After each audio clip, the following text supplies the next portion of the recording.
Welcome, everyone. And this is Michael Dotterer and your champions on the dot. And I want to thank Brian Holloway for encouraging me to put champions on the dot. And we have an amazing champion today as a special guest. And I want to thank her because I feel, we were talking earlier, there's two talk shows that are popular today. One is Kelly Clarkson, and the other is Jon Stewart, who's just come back on the comedy channel for his, he has a talk show every Monday. And I feel like, well, today I was on her show. So it's like Kelly Clarkson having Jon Stewart on her show. And then the same day, Jon Stewart having Kelly Clarkson on the show. So I'm not Jon Stewart and she's not Kelly Clarkson, but I'm going to read to you her amazing bio. And her name is Dr. Linda Salvin. And when we talk about the definition of health is the state of mental, physical, emotional, and spiritual well-being, not the absence of disease. And that's what we're going to talk about. We're also going to talk about peace. Peace. I said to her, because she not only can talk about health, but if we don't have peace, we can't have health. I mean, they're interconnected. It's a yin and yang. You got to have peace to have our health. So, Dr. Linda, I call her. She had multiple near-death experiences that she may want to talk about when I bring her on board. She would serve to deepen her metaphysical and spiritual connection. And she holds a master's degree in public health and a PhD in metaphysics. And I'm sure she knows a little bit about quantum physics too, which Albert Einstein's one of my heroes. So maybe she'll talk about quantum physics. And she's here to help us all on our journey in life to be balanced, to find that balance, and to help us achieve our full potential. And she's a psychic. She's a healer, a medium with deep spiritual connection on the other side as a result of her own near-death experiences. And she helps clients with love, finance, career, family, travel, spirituality, and understanding our life's challenges. So without further ado, I'm going to bring her on. And if you have any questions, you can type in. We're streaming live on Facebook, LinkedIn, Twitter, Twitch, Facebook. And here she is. So welcome, Dr. Linda. That was quite an impression. Thank you very much, Mike. I'm thrilled to be here. I didn't have a teleprompt. I'm looking here, but it's great to have you on, Dr. Linda. And thank you for having me on your show. Oh, it was an hour or so ago. It was a blast. We were talking mostly about your background in athletics, but how you also opened up into the health and wellness. I mean, to be an athlete like you in every sport, especially baseball and football, you got to keep yourself healthy and you had to eat right. You couldn't just be eating a bunch of garbage and then be out on the field and run and catch and fall and get trampled on and survive what you did out there. It's brutal of being an athlete. It looks easy to some. You got to be in shape. Well, yeah, that was during the first quarter of my life. I was running up and down fields and courts and pools and ice arenas. So it was quite an experience. Wow. But you know, Dr. Linda, I am just amazed with your background. You've been doing this. You've had your own radio show. You've had your own, now you have your own podcast. You broadcast around the world. Can you tell everyone a little bit about your background, where you grew up, and how you got into this amazing field of health and wellness? Thank you. I will, Mike. Thank you for that introduction. It's a weird story. A lot of people don't believe it. Interestingly enough, today as we are taping or doing this show, it's February 20th, 2024.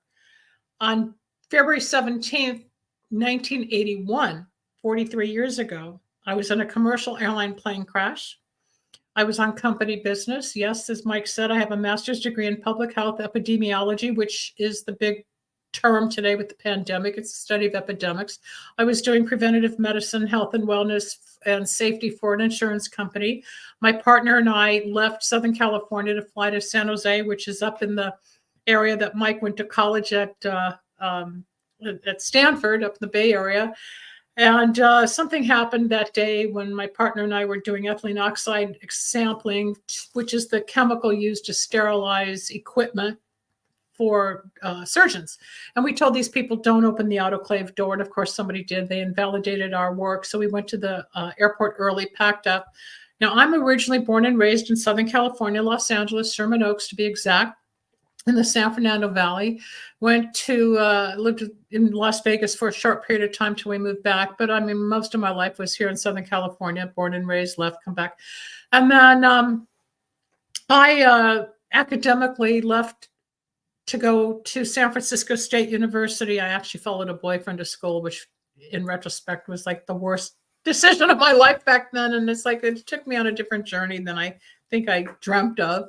And that's a lesson that you don't, if you don't follow your own dreams, there's delays in getting there. But anyway, I went on to the University of Michigan on a scholarship and got my master's in public health epidemiology in 1977. And my first job out of school was working for General Dynamics, and I was the industrial hygienist, which was doing health and safety in an industrial environment for people's exposures to light and chemicals or whatever.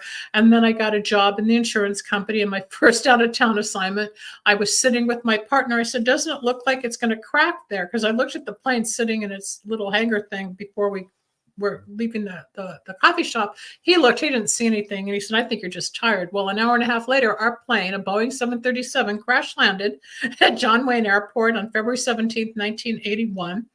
And when they say you have a near-death experience and your life may start flashing before your eyes, it's true. I can remember being 27 at the time. I'm 70 now.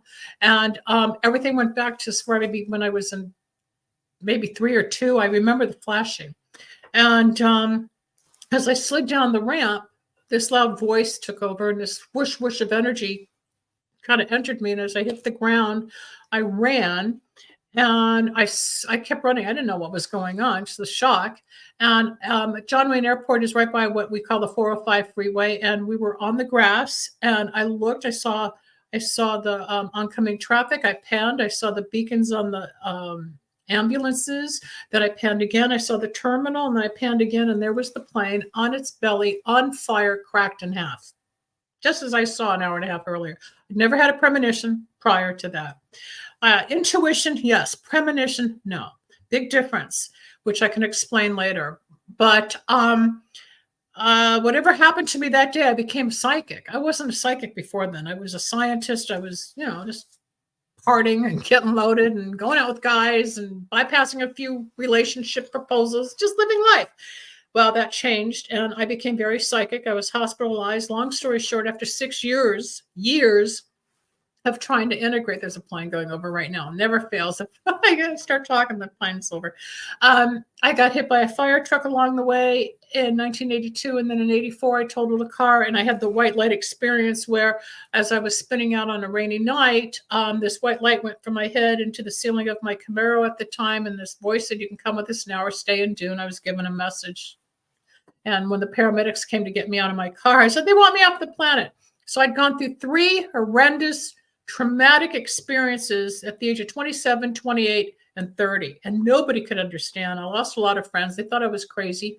But 40 years later and along the way, I realized I was being initiated, the spiritual initiation. So when Mike read the definition of what health is by, I think the Department of HEW created that years and years ago.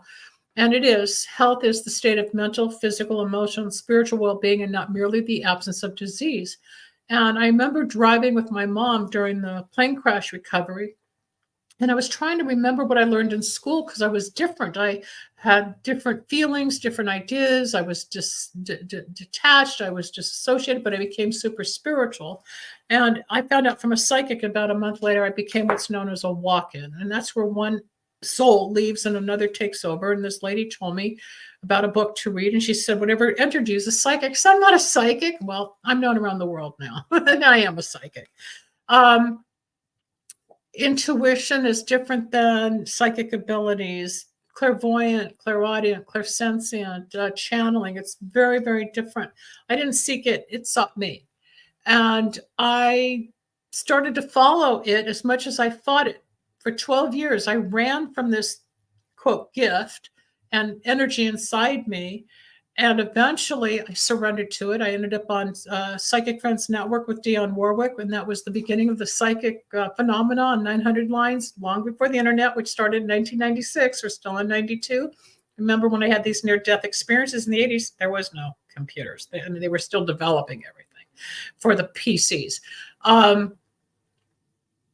I got on Psychic Friends Network, then I was offered a job on the largest FM rock station here in Los Angeles called KBIG 104 FM, because they had created a psychic show and that had never been done before. So I got hired and I became the first original radio psychic. And I thank a man by the name of Fred Missman, who till this day is still one of my mentors and does all my voiceovers for my shows, even though he's now retired. But it was the launch of my career. And from FM, I got on to my own production, and I was on AM, then I was on cable, and then I was on FM again and CBS. I was in 400 markets at one point. Radio is very different today because the internet took over. And then YouTube came about in 2009. So all of us had to start recreating our broadcasting. And it's interesting now because people like Mike or people like you who have a channel or whatever, we get to communicate everywhere. It's harder because it's more competitive. It's much more competitive, and we're not the little we're not the specialists that we were. We're not so unique anymore. We're all one, which brings us into peace. So how I got into health, I was always into health. I was put on diet pills at the age of 13. Smoked dope. I got rid of all the drugs and alcohol, got sober and all that. But I've always had a passion to be healthy and to understand why I wasn't comfortable inside my skin, or why did I crave something. And through the public health, and my bachelor's is in health education from San Francisco State, I got the PhD in metaphysics. Once I was in radio and I saw all the psychic stuff happening, I took my clinical background in epidemiology, combined it with the woo-woo of spirituality that had happened to me when I became the radio psychic, and I put it together, and a doctor, an MD that I know, gave me my title to go beyond psychic healer as the metaphysical clinician. So we combined and integrated science and woo-woo, and that's what I do. I have a diagnostic ability to hear your voice or read your problem, and boom, I've got an answer, because the psychic stuff comes in, but I can see clinically where you might need some help. And health and wellness, as opposed to just straight curative medicine, give you a pill, fix it. No, I'm into prevention. That's what my graduate school was. Preventative medicine was public health. How do we prevent illness, disease, nutritional deficiencies, or whatnot? So I want to help you stay healthy, as does Mike. And as we said earlier, as an athlete, he had to stay healthy and strong to get out there and be trampled on in football, especially, the big guys, and you're all padded up. But if you go home and eat just a bunch of garbage all the time, you're not going to be healthy. Your digestion, your risk for diabetes, heart disease, cardiovascular problems, blood pressure, headaches, weight gain, it's all part of not being healthy. And Mike promotes products. Mike has gotten into and staying healthy, as have I. It's a lot of work to be healthy. It is. To be nutritionally fed, to fix your genes, to feed your organs. So I help people privately through personal consultations. Yes, they want to know about their love life and when they're going to meet the right guy or girl, if they're getting married. What about trips? What about investments? Oh, that's fine. I love the psychic work. I became a healer after an emergency surgery in 91. And then in 96, because I was healing, I had another surgery. I had 100 tumors removed from my hips and thighs. I became a medium. So I talked to dead people for 22 years. I don't do it anymore. It really took a toll on me. And that was the paranormal. So there's like anything else in life. Mike's gone through different chapters, and, life goes on as you age and then you recreate. And I have reinvented my passion in integrating what my knowledge and background is to still be of service. And that's the same with you, Mike. You give and you enlighten, and you and your passion for your products or your movement for peace, it's in your soul. You know, we give back. So that's how I got here. I've been working for a long time, but education and trauma and trial and error and a lot of backstabbing, because a lot of people didn't know, oh, you're a psychic. You know, you think of like somebody on the boulevard with a turban and a dot. No pun intended on the dot. But but yeah, I took a lot of slack, but I built something that's unique, and you're building something that's unique, you know? And I think that's your message on how we integrate our experiences and share with the next person, especially those who are younger. Because when we were coming up in age, you know, you don't think about it when you're over 50 or 60. I'm now 70, but I'm happier now than I've been in years. I'm more content. You're 70 years young, you know, and I'm 63 years young. So, Yeah. you know, and we're both on track to become centenarians. So my grandmother in Canada lived to 101. So, Oh my God. So you've yeah. got the longevity. Mike And is your still, father, and my your dad, father's 95. he's Yeah. going to be 95 in August. His uncle was 101. His parents were both 94, and his grandmother was 95. So there's longevity in both our families. And the beauty is, if we start taking certain nutrients or flush out the glyphosates, I've got a product I work to get rid of all the poisons, the glyphosates, the weed killers, everything they're spraying on the food.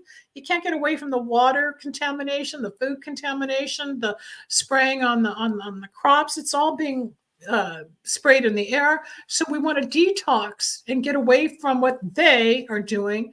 And there's a select group of people that kind of weave through the tunnel of wellness and hopefully live longer and brighter.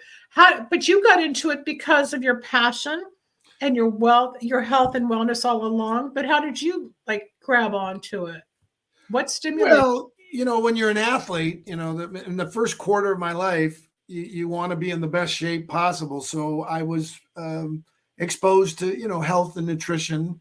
And I tried to, you know, I'll never forget when I was 12 years old, Billy Mills came to our junior high school. This was in Sacramento. And Billy Mills, I don't know if you remember him. He was an American of Native Indian. He's of Native Indian descent, you know, a Native American Indian. And he won the gold medal, I believe. I think he won 2 gold medals in the Tokyo Olympics. So I do remember his name now. Yes. Yeah, 1964. And he came to our class, and this is 1972. So this was probably 8 years after he won his gold medal. And he said to us, hey, you can be healthy. And this was a period where, you know, in the early 70s with the, you know, the whole hippie movement and LSD and so you had Timothy Leary, you know. It wasn't cool to be healthy. Yeah, and, you know, experimenting with drugs. And he basically inspired all of us saying, hey, you can be healthy. You don't need to take these drugs and everything. And it inspired me so much that when I got to the professional football, some of the players said, hey, would you like to try some steroids? And, you know, because of that talk that Billy Mills gave me, I just said, you know, I don't want to put steroids in my body. And one of my teammates, Lyle Alzado, he was my first roommate with the Raiders. I think he did experiment with steroids. And, you know, he said when he died of a brain tumor. He said in his, you know, before he died that, you know, experimenting with all these drugs, he thought contributed to his early passing. So I agree.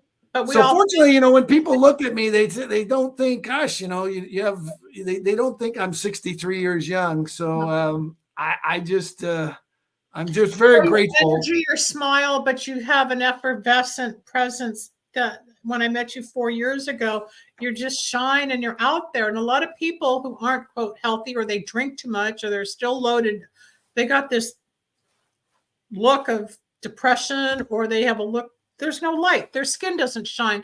Their eyes are kind of dull. You know, you've got light coming through. Well, we are what we eat. Yep. And you look great. I mean, you look fantastic too. And you know, by the way, everyone, you can go to Dr. Linda's website. You can see it right down there. And she has some amazing elixirs. And she can tell you, you know, she's just a great person. And well, you know, I was thinking about I did thinking when you mentioned, you know, woo woo and that stuff. You know, there was a movie that I really embraced. It was the famous actor Matthew McConaughey. And he did a movie called Interstellar. Have you ever seen that? I may have. I don't remember. Go on. Well, Interstellar, and I'm going to go to it. I'll go to the my IMDb, and I'll give you the synopsis. I've seen so much. I don't. I'll give you the synopsis of Interstellar. But Interstellar, the experience that you had, these out of what do you call it? What's the acronym? Near death. Out of body. Yeah. Mm-hmm. This is what it's when Earth becomes uninhabitable in the future. A farmer and NASA pilot, Joseph Cooper, is tasked to pilot a spacecraft. But and then he says here, and basically it's more than that. It's talking about how when you travel in space, and it's Einstein, you know, the whole, you know, when you travel and theory of energy. Yeah, and quantum physics and things that people say, oh, I don't understand that. But well, it's too much. I didn't understand it when it was happening, and going through the healing, and the shrink at UCLA didn't understand. And one day I walked in, and because I knew God had entered my life that day, and I thought, I said to my therapist, I said, I think God put me on that plane. He goes, God, what did God have to do with it? Well, the bottom line is, as I learned, it's all spiritual. And I think what you're saying about that movie, there's that spiritual thread that brings Earth and space and reality and people together, which gets us back to wanting peace on the planet, because there's so much disorganization and fragmentation. Nobody believes in anything anymore. We don't really have strong leaders that are on our side anymore. It's fragmented, but I go out and put all that aside. As much as I get fearful when I hear some of the negative, I don't know if it's conspiracy theories. I don't know if it's real on Instagram and YouTube. There's so much stuff out there. I don't know what's real anymore. I just stay in my zone. And I think you do too, Mike. You just put it all aside. But if we open up spiritually, that's what all these lessons taught me, is that the more spiritual I become and help people and keep my faith and whatever I think it is, I use butterflies. I don't use anything religious. I use butterflies. And if you give me a moment, I'll share a poem that I've been reading on the air for 30 years, which helps people see the spiritual connection. But to bring peace on the planet, we have war all the time. We have unnecessary killing of children. We had it in Vietnam, World War II. We had the camps. Most of my mom's relatives were killed in the camps. And it scares me that we're going back to what I grew up hearing about in all of the horror stories.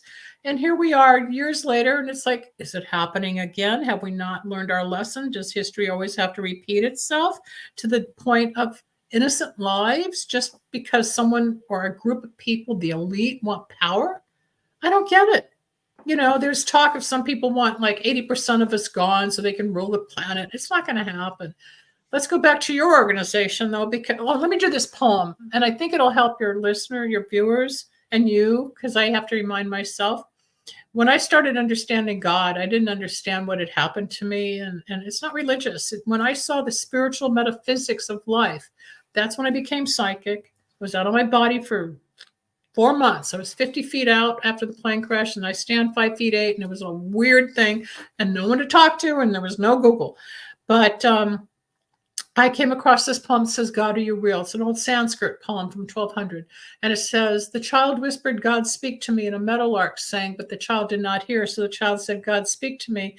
And the thunder rolled across the sky, but the child did not listen. So the child said, God, speak to me. And the star shone brightly, but the child did not see. So the child said, God, show me a miracle. And a child was born, but the child did not know. So the child said, touch me, God, show me you're real. where God reached down and touched the child, but the child brushed the butterfly away and walked away unknowingly. What more do we need? We've got the oceans, the trees, we've got life, we've got death, obviously, but we've got each other. And there's something to believe in, however you find it. It doesn't matter what religion you are, there's still a spiritual thread. And that's, Mike and I have the most opposite backgrounds, but we were brought together, and I call it the soul circle, like 4 years ago, with a common interest in some people.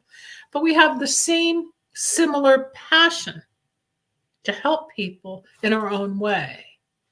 So spiritually, that's the spiritual aspect of health in that definition, that when I was trying to figure out what to do with my life, I couldn't go back to corporate, could not go back to my old job, but I started realizing there wasn't much in spiritual health, which became the holistic movement, but I didn't really want that, but it brought in the prevention. And now spiritually, I open up and talk about God, spirituality, people healing themselves.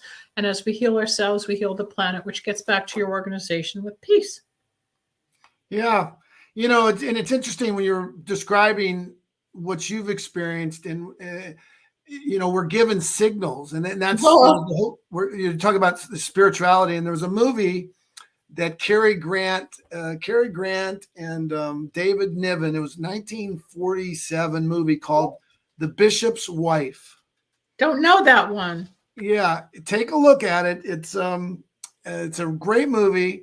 A friend of mine, Jim Smythe, had me watch it, and it's, you know, it doesn't have to be Christianity. I mean, if you're Muslim or you're Buddhist or you're Hindu or whatever you're Jewish, whatever your religion is, you get it. Life gives you signals. You get messages, and you have to be open, correct? You have to, like, the messages you got. Willing to see the synchronicity. Dr. Carl Jung, who studied under Freud, the first real father of psychology, was on a train somewhere. I don't remember, it was Canada, I think, or maybe it was Europe. I don't remember. I'm sorry. But he was on a train and he watched all the dolphins jump out of the ocean at the same time and realized there's a synchronicity to things. So he coined the term synchronicity. He started to help people see outside themselves, and yes, to watch for the synchronicity. How come you meet somebody? How come things start to unfold? Is there really a soulmate? This guy opens a door for that guy over here. This one knows somebody on the team and wants to recruit this, or maybe this one knows a songwriter that needs a melody for that, or somebody knows something to help your platform on the internet and help you, whatever. Everybody knows somebody. And if you're in the right, again, soul circle spiritually, those threads are going to continue. And the goal and the fun part is watch for the butterfly and let them guide you on the journey. That's how I talk about it. You're talking about movies. I don't want to Google and take away from the screen, but there was a movie that came out in 1978 with Ellen Burstyn about a girl who was in a car accident, became a healer. And that's the story I identify most with what happened to me, that she portrayed in that story. Now, my book's coming out this year, and I've got 2 offers for a movie. So we'll see what happens. That's exciting. You never know, right? You never know. Would love to see you on the silver screen. Well, somebody would play me. I don't know if they would let me, but it's just part of this life. Even when we're kids, you know something. You probably had a sixth sense as a kid, Mike, that you weren't quite the same as the rest, or that you might have been a little on the outside looking in rather than just the, quote, team player, you know, because you already had that gift to see beyond, but it may not have evolved until you were at a certain point. Was there a trauma after football or during football that opened you up to even more? Is there something that triggered it for you?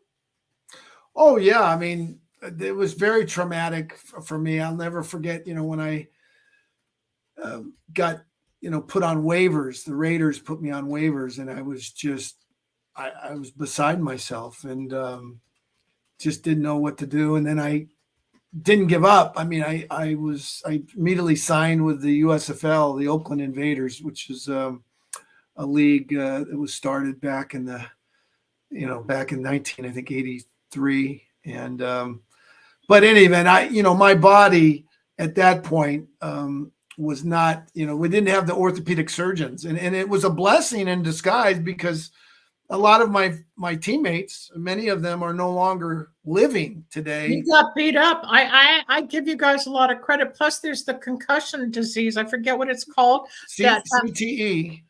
Yeah, I mean, that's real stuff. I mean, it looks great, and we get to watch all the cute little tushes in your uniforms. But then I think when you hear that clash, Yeah. and how people are falling on each other, just get the ball, right? Yeah. That's the Well, game. the great thing about this, but this is education. It's something you can do for all of you that maybe have experienced traumatic brain injury. There's 4 things you can do to mitigate the symptoms. And one is nutrition. It's critical. Nutrition is critical for your brain. And you think it's obvious, but if you're not getting the right nutrients, you're going to have problems if you've had traumatic brain injury. And then the second is keep moving. Motion is medicine. Keep moving. Don't live a sedentary life. And the third is find your bliss. Dr. Linda, your bliss is helping people with love and with connection and with, what are they going to do with their career and trying to get, understand what life's about. So, and my passion is, as you can see, peace. How can we have peace on our planet? It starts with ourselves. We have to come to terms with our exes, our schools, our rejections, our betrayals, our losses, our parents, our dogs, our cats, our spouses, our boyfriends, our girlfriends, our homes. Sometimes there's been a fire. Sometimes there's been disease. Sometimes there's best friends that just die of cancer or heart disease or accidents or war. We go through life. Life is not easy, but we learn to balance and learn how to deal.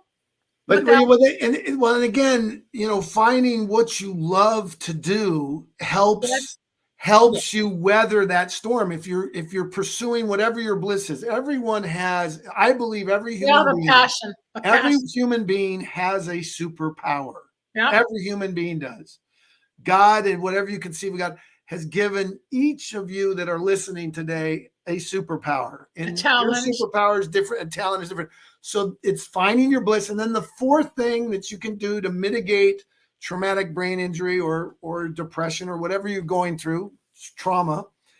And this is the one that solves everything, Dr. Linda. And if you could, on the dot, you get the last word. So I'm going to have you talk about this because this is the fourth thing that can mitigate the symptoms, and it's the greatest of all. And it actually is related to peace, and that is love. How can love bring us together and help heal this planet and make us better human beings? It's been in every song. John Lennon sang it. John Lennon would say, "Love is all you need." Tina Turner saying, "What's love got to do with it?" Every song that really charts out there, and all the people that write songs, we're always talking about love. And love isn't just about romantic love. Love isn't just about, oh, I'm in love with you, I'm in love with him. If you take it out, God can be love. Finding it within yourself to love yourself. As many difficult moments there's been when you finally let go of the painful resentments or the anger for what they did to you or how you responded to them, or if you were locked up in the wrong world, the universe will guide you. Let go, let love, let go, let God, let go, and things open. Love is defined as LOVE, life openly and vigorously expressed. Think about that. And I lack love. So if we can start to live openly and vigorously and tell the truth about how we feel or what we need, we're going to move a lot quicker. We start with ourselves, and then we go into the community, and the community goes communal, and then we can go societal, and hopefully we can go around the world. Gosh, in the 80s, we had before we had, what was it? Hands Around the World, I think it was. I don't remember what it was called, but we all grabbed hands at a certain day, and everywhere around the world, there was people holding hands for peace. And I remember that movement. And then, of course, we have, the popular music that we've had through the years. It's always about love and loving yourself or loving each other and bringing peace on earth. Like I said on my show, with the Lord's Prayer, there's a phrase that says, on earth as it is in heaven. Because what that prayer is saying, let's bring that peace and serenity down to earth. We don't have to wait to get to heaven. If we start now, your friendships, your health, your finances, your social life, your whole relationship to the universe isn't going to be as dark and detrimental and oh, poor me. There's more than just going to work and coming home and watching TV. When Mike wants to bring peace, we're looking at the kids in Israel and the Gaza Strip and what's going on for senseless death of innocent people. But it's the same thing going on in Ukraine, senseless death, just like we had in the Gulf War, just like we had in the Korean War, just like we had in the Vietnam War, just like we had in World War II and World War I, and every war since. There's money in war. But like I was saying to Mike at one point, why can't there be war without taking innocent people? There's got to be a way that the peace on earth can actually be here without the competition of power. But I don't see it happening. And astrologically, Earth is supposedly a warrior planet. So there's always going to be this yin yang, dark light fighting. However, as of now, in the middle of the 2020s, we are in one of the darkest, deepest, most powerful, intense spiritual wars this planet's ever seen. So our job is to stay clear, focused, helpful, faithful, and be of service. And we will get through this sea of negativity that is so prominent out there. People call in fear, especially during lockdown. Are we going to make it? Are they going to take us to camp? Are we going to be killed with the shots? Are we going to survive all this? Yeah, it was another pandemic. It was a pandemic. I'm not going to get into the politics of it or the health end of it because there's so many controversial topics related to all of it, which we've all experienced. But society has become numb. We all have had an adjustment period. The psychiatrists have had to help a lot of their patients adjust to the new world. And there's anxiety and there's fear of getting back out there. It took a while for people to want to go to the theater or go to an arena to see a game. There is real negativity and fear out there. But we're okay. We're okay. Sorry, the phone's ringing in the back. I didn't turn it off. You just keep going. You get up in the morning, I say thank you. We're blessed to wake up. I'm not always thrilled to go to work. It's like, oh, do I have to? I'd rather go away. I'd rather do this, rather this. And I'll procrastinate. But then when I dive in, I work like most of us. Nobody just goes all the time. You can't. But by the time my day is over and I get into bed and I'm like, okay, what happened? And I'm reevaluating. And I cannot fall asleep unless I say, good night, Mom, good night, God. I have to connect. And that brings peace. And if I'm more peaceful within myself, my friends are more peaceful. If my friends are more peaceful, it's going to ripple out in society, which eventually we can get overseas or around the world. And again, have a hopeful, peaceful journey here. Will we ever achieve that? I don't know. But each generation has a leader or a couple of powerhouses that want more peace.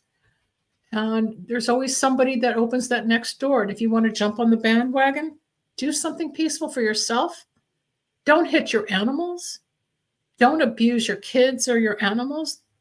People say animals don't have feelings. Oh, yes, they do.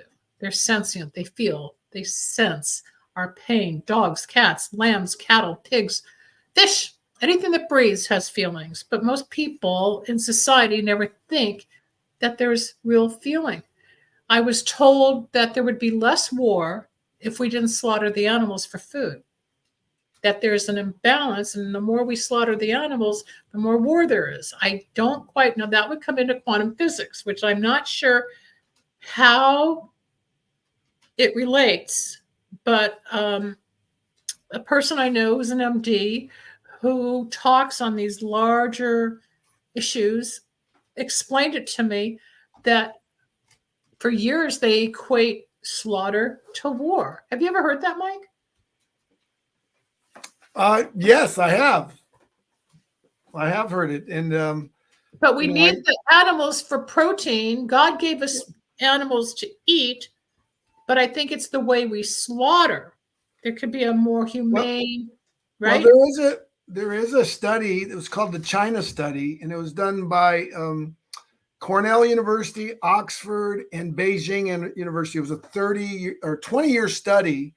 And they said that in the study, if you eat more of a plant-based diet, you live longer. And then there's studies that say if you go carnivore, you're going to be even healthier. So everybody's got a different opinion. My opinion, do what feels right for you. Just don't eat all the processed stuff where you're going to get sicker, clogged up, and increase your risk for disease. Whatever works, works. I just want people to be happier. I want people to live longer. I don't want, look, I have 3 relatives. My dad, his dad, and my mom's mom all had heart disease. I already had a heart procedure about 20 years ago, so I'm at risk for cardiovascular, but I do what I can to keep myself healthy, just like you do. If I eat the right things or take a supplement that's going to supplement my nutritional needs, like Mike, you've got a couple of great supplements out there. Why don't you tell people what you offer them? Because if they're feeling better with your supplements and they want to join the movement for more peace on earth, it's all one big family. Well, you know what? They're going to be able to go to your website, because hopefully those 2 products that I shared with you. Yeah, they'll be up. If you want to know about these new products that Dr. Linda, you just go to her website and hopefully she'll put them on the. Yeah, they will. Give me a few weeks, because I got to sign up and I'm right in between webmasters. So we're changing servers, but you know how that is. But it's just that, there are thousands of products out there. Most of them, which people don't understand, are just fillers. And we think because of the marketing and the advertising, oh, this is the answer. This is it. And you have a blood test and nothing's changed. Or you don't lose the weight, or the headache doesn't go away, or the blood pressure's not down, or whatever. You got to find out what works for you. I have narrowed down, as Mike has, the wannabe so-called products out there to the high quality nutritional products that are really worth ingesting. Otherwise, I don't want it. Neither does Mike. You don't have time for all the garbage. We got enough out there. But Mike, explain this organization that you're with that wants to help bring peace around the world with the kids. Well, there's an organization, thanks to my friend Brian Holloway, that is connected to the University of Central Florida, and it's called the Institute for Sports and Social Justice. And Richard Lapchick, if you get a chance, you can look him up. You can, I now say Chat GPT. I don't, Chat GPT actually created this picture behind me. It's beautiful. Yeah. What I did is I put into Chat GPT what I wanted the picture, I wanted a piece, and I wanted this, obviously it starts here, here in the United States. So they put the capital in, and it put I think this is, it's got people. And so, but there's a spiritual, ethereal feeling about it that's kind of not of this world, but it is of this world. Yeah. And that's what's beautiful about it. Yeah.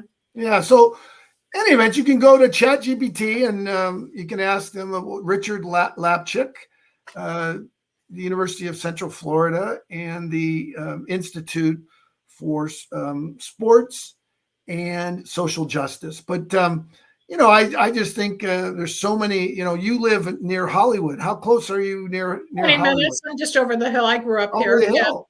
We've got, it's Hollywood, the industry, the city itself is its own little community. Like Nashville's a community, but everybody thinks music. But there's music outside of Nashville, but there's that city of Nashville, and you may live on the outskirts, you may be downtown. Same thing. I am 10 minutes from Universal Studios. I'm 5 minutes to what was CBS Studios. I mean, I'm in the hub, but When people go, oh, I'm going to Hollywood, you don't just go to Hollywood Boulevard and expect to find an agent. It doesn't work that way. You know, people think I'm going to Hollywood. It's a city. And yes, there's celebrities, and yes, there's a lot of pretentiousness. There's a lot of money, but it's like anywhere else. And you find your own little niche and you make it work. But yeah, it's bigger in our head. Well, as we get older, as you mentioned, as we get older, we get wiser, and we realize that, you know, we want to leave this planet better for future generations. So with that, you know, we're coming up at 45 minutes. A friend of mine told me many years ago, people's attention span's about 45 minutes. So here's what I'm going to do. You get the last word. You can talk about whatever you want to talk about, whether it's health, wellness, peace, whatever. But Dr. Linda, thank you for coming on the dot, and don't hang up, but you get the last word, and I'm going to give you the full stage to let everyone know what's on your mind. So thank you again. Thank you so much. I'm honored that you know, I wanted you on, and now we're doing this thing. Like we're saying, we're doing Jon Stewart and Kelly Clarkson. So we're like pretending to be the big Hollywood stars here of the health industry. But it's an inside job. You got to clean up. If you're addicted to something, I help people with addictions. I do a recovery show on Wednesdays. It's all on my website. If you are in a bad relationship, if you're not feeling well, if you're always at the doctor, if you're taking 1,000 different medications and you're trying to fix the problem, as opposed to spinning your wheels, contact me off the air or off the show or whenever, and let me do an assessment and help you. I am not going to hurt. I'm honest. The website, lindasalvin.com, has hundreds of testimonials. I am grateful. I work with people all over the continent as well as in Europe. I've got some people I work with in Portugal and Switzerland and England and Wales and Korea. Thanks to Zoom, we can do all this now. And the same thing with Skype and everything. But years ago, we didn't have the universal abilities. So I'm here. Mike's there. I think if you start to find the peace, forgiveness for your family, the ones that hurt you, trampled upon you, growing up, midlife, whatever, after a while, you find you can't carry it with you. Dump the garbage, people. Let it go. Life is so short. We have to start appreciating the moment. When you start appreciating the moments, like that little butterfly, watch for the butterfly moments. Be grateful for who and what you have in your life. You don't like it, change. Get a new career. Find another way to make money. No, you're not too old. Mike was talking about my dad. He's turning 95. When he was 79, right after my mom died, he left what he was doing and got into real estate and worked until he was 92. It's never too late. We think, oh, I have one girl said, I'm 52. I'm never going to get there. I said, you got your 50s, 60s, 70s, 80s. You have no idea. Just keep going. When we're young, we don't see what happens as we get older. Now that we get older, I expected, 70 to be old and gray and decrepit. No, I have the same amount of energy I always have. I just dye my hair a little more frequently. I probably got a little bit of gray, but it's how you feel inside. It's how you feel. Let go, open up spiritually, find the balance of the mind, body, spirit. When you're fragmented, there's a lot of conflict. When you start to integrate, which is what I help you do, it's like a bouquet of flowers. You got daisies and roses and pansies and leaves, and all of a sudden you're collecting and to put it all together. I can help you bring it together. I didn't have that when I went through all the trauma. I wish I had somebody that was able to see it, but I piecemealed, going to different people asking for what happened. Nobody knew, because back then they didn't talk about near death. The beauty of today, it's all over the internet. Be careful. There are charlatans out there. If you don't want the truth, don't call me, because I'll just lay right into what's going to happen. But peace starts within yourself. Listen to good music, eat good food, take good nutrients, take care of yourself, get some sleep. Sleep's hugely important for our bodies. And be nice to somebody else. Please don't abuse your animals and kids. Please. There's too much hatred. So if we want peace on the other islands or the other countries, let it start here within ourselves. That's all I want to say, Mike. It's here. It's an inside job. And it trickles out, right? You got it.